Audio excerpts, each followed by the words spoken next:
Jadi pas waktu kuliah semester 2 saya kebetulan ditawari gitu untuk menjadi guru di salah satu sekolah swasta yang ada di Lembangan. Waktu ngajarnya SMP gitu. Berat gak Pak jadi kepala sekolah? Kalau dikatakan berat, saya juga malahan ketika PKL, saya di salah satu SMA, saya magang, bercita-cita saya ingin jadi kepala sekolah.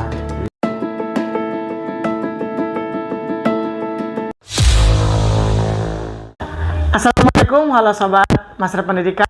Bertemu lagi bersama saya di channel Master Pendidikan, tentunya channel yang akan berkontribusi menjadikan pendidikan Indonesia unggul di kancah dunia. Saat ini ada yang sedikit berbeda di channel Master Pendidikan. Saya sedang bersama salah seorang guru kepala sekolah juga yang sangat luar biasa. Jadi di kesempatan ini kita akan berbicara bagaimana dan harus seperti apa, atau kita bermimpi sekolah itu seperti apa. Tapi sebelumnya kita perkenalan dulu. Selamat pagi Pak. Selamat pagi Pak Yasir atau Master Pendidikan. Master Pendidikan nggak apa-apa. Iya. Ini Bapak Badruzia. Boleh Pak diperkenalkan dulu mungkin? Oh ya, terima kasih waktunya. Alhamdulillah suatu yang sangat berharga ya, bisa diwawancarai oleh influencer gitu ya, dan YouTuber yang mudah-mudahan mungkin bisa berbagi pengalaman terkait hal-hal yang memang bermanfaat khususnya di dunia pendidikan. Perkenalkan, nama saya Badruzia Hanafia, dan hari ini kebetulan mungkin hari ini dikasih kesempatan untuk menjadi, memang dulunya itu guru gitu. Nah, guru di 2011 saya pertama ngajar pas waktu saya kuliah. Jadi pas waktu kuliah semester 2 saya kebetulan ditawari gitu untuk menjadi guru di salah satu sekolah swasta yang ada di Lembangan. Waktu ngajarnya SMP gitu. Kalau sekarang di sekolah mana Pak? Nah, kalau sekarang di apa aja di sekarang sekolah di satuan mana? Sekolah kan di mana? Oh iya, kalau sekarang kebetulan saya masih satu naungan di SMK Bina Siswa Mandiri gitu. Itu di Garut juga ya, di Lembangan.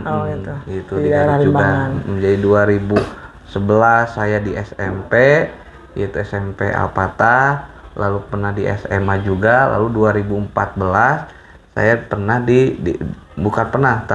langsung masuk ke SMK gitu, SMK BSM. Di 2014 saya itu jadi guru, merangkap jabatan jadi TU juga, bahkan jadi bendahara juga gitu. Jadi pengalamannya luar biasa. Iya. Berat gak Pak jadi kepala sekolah? Kalau dikatakan berat, mungkin berat badan saya bukan mengurangi gitu. Oh, jadi nambah berat badan. Nambah berat badan. Justru semakin, karena memang pasti setiap orang punya keinginan gitu, punya keinginan, punya harapan yang besar gitu. Dan pasti ketika saya juga malahan ketika PKL, saya di salah satu SMA, saya magang, bercita-cita saya ingin menjadi kepala sekolah gitu. Jadi punya cita-cita dulu. Ya, cita-cita saya waktu magang, saya ingin jadi kepala sekolah gitu. Karena memang waktu ketika di salah satu SMA katanya harus membuat sebuah impian, makanya saya ditempel impiannya di dinding. Wah, gitu. pas banget ini sobat Master Pendidikan ya. Jadi sangat penting Pak ya, berarti cita-cita dulu gitu kan. Betul cita-cita dulu. Tapi Pak, untuk sebelum jadi kepala sekolah itu jadi guru, harus nggak jadi guru dulu gitu, atau bisa langsung jadi kepala sekolah?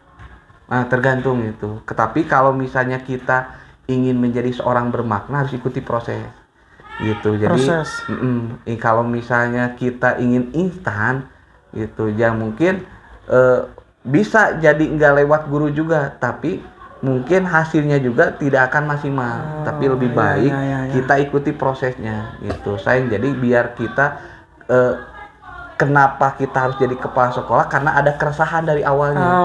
Gitu. Ya, keresahan proses dari sebagai awal. guru dulu. Nah, gitu. Kemana itu berapa tahun kira-kira sebelum jadi kepala sekolah jadi guru? Itu 10 tahun. 10 tahun. 10 sekarang tahun. Kepala sekolah? Sekarang di kepala sekolah baru 4 tahun.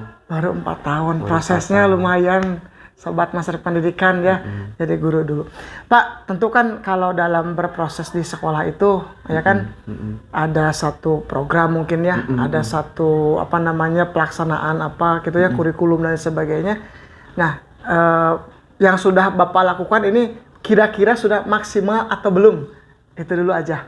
Nah, untuk Maksimal saat atau belum? ini memang baru mau proses ke sana karena memang saya mengubah dulu mindset pemahaman ke sebelum pasti ketika ada keinginan, ada program sebagus-bagusnya program yang kita lakukan, tapi ketika orang yang mengikuti programnya tidak nyampe, mungkin program itu hanya tulisan yang hanya bisa dibaca tanpa dipraktekkan gitu. Nah, makanya pertama ketika saya menyampaikan program itu mengubah mindset gitu, bahwa memang tantangan sekolah swasta itu tantangannya besar bahkan kompleks.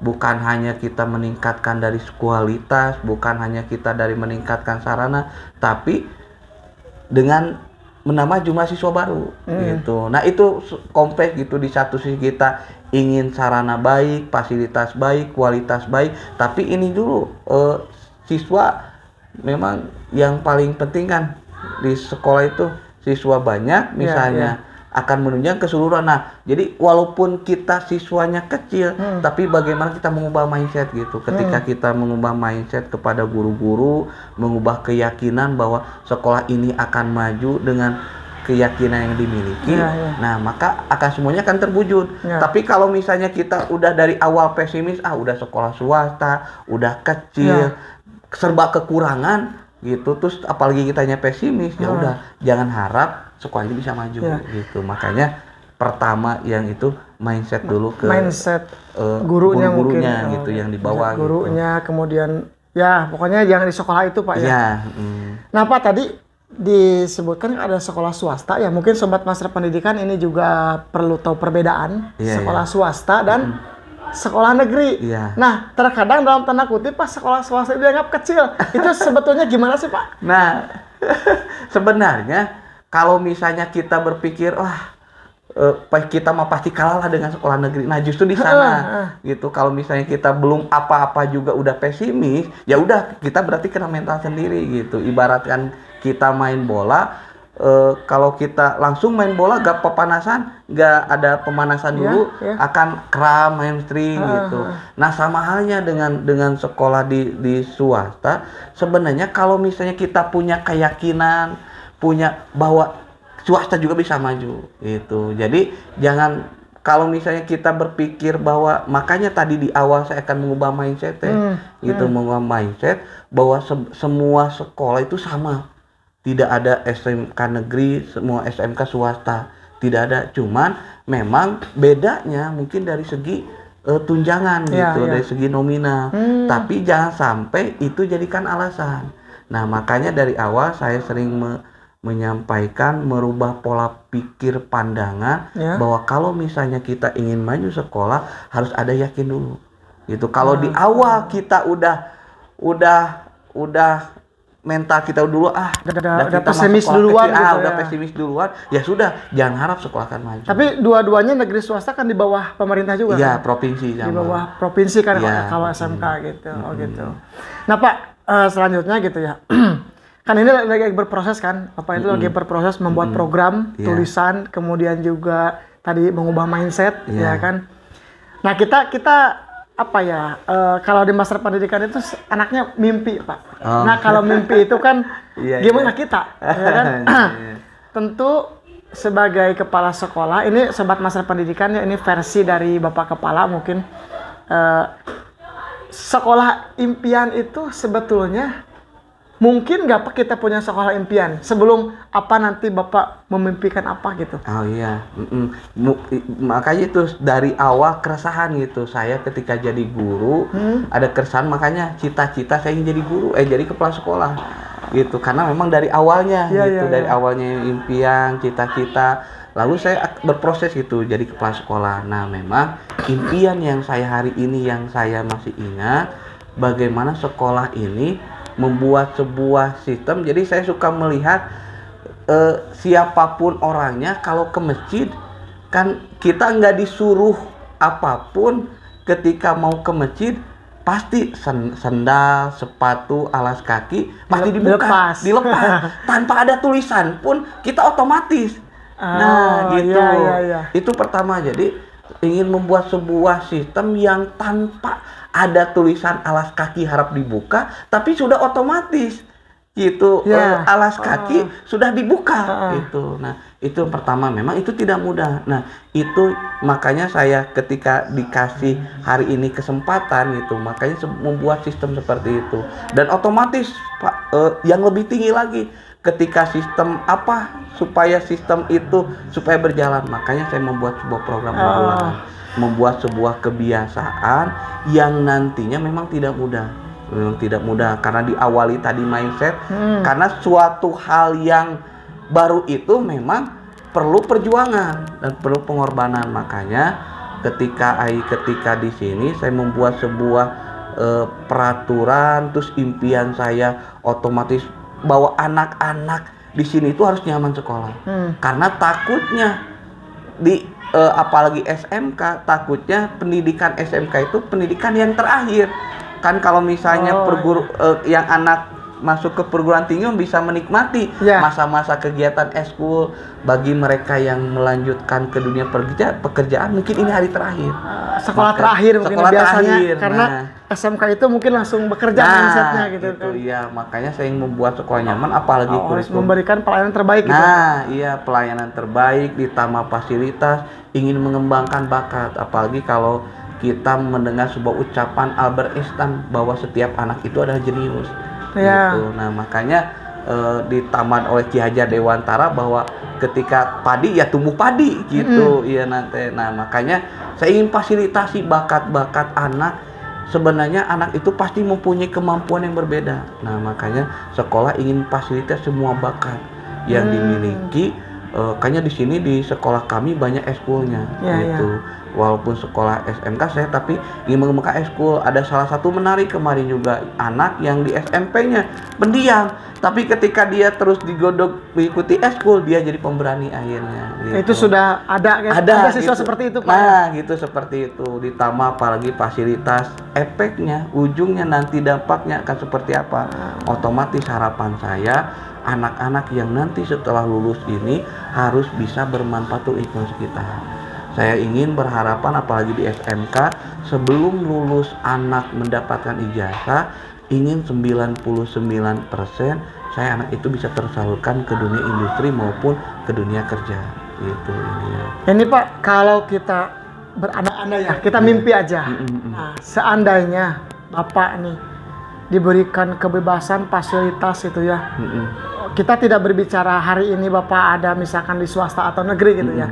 Tapi kita berbicara mimpi versi Bapak gitu. Bagaimana sih sekolah yang ideal itu atau sekolah yang bagus itu gitu. Baik itu mungkin dari aturannya, baik itu dari kebijakan pemerintahnya mungkin gitu Pak, atau dari apapun itu. Ada nggak Pak? Kita ngobrol aja Pak ya. Ini Sobat Masa Pendidikan ya. Kita akan membuat sekolah impian gitu, yang ideal. Bagaimana? Nih tapi versi Bapak Kepala.